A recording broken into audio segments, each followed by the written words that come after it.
Maniniwala ko sa t-shirt. Dati pa kasi photographer ko yun. Akala ko kasi pag pinipicturean niya ako on that feeling ko pa. Babalikan ko siya. Parang ilang araw or ilang nakatasin ko na yung nabibig ko parang ang ganda. Doon ko na siya iniisip. Yung mga kuha niya na, nabiling ko pangit naman yan. After nung kakalan siya po niya, hindi bukod doon. Yung J2 Pride ko, naalala ko yun. Doon siya nag-capture, diba? Yun yung pinaka-number 3 sa meron. Pumunta kami ng Tagaytay, People's Park.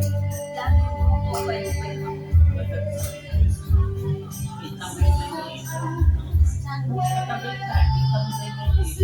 Sobrang baba sobrang asik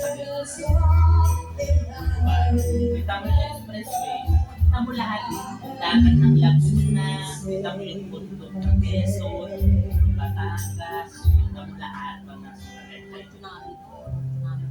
Oo, kaya yung Cavite, last mga Tagaytay, lulubog ko Manila doon, hanggang dito lang, hanggang 20 lang yung tubig. Never mo malaga, diba? Never, pinelas na. Ito talaga ba? Dito, lulubog to, pero yung Cavite, may bahas mo ng tubig dito. Dahil mas tagal pa.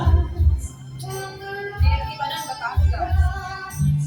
Alam mo yung Lemery Batangas or sa ating Batangas?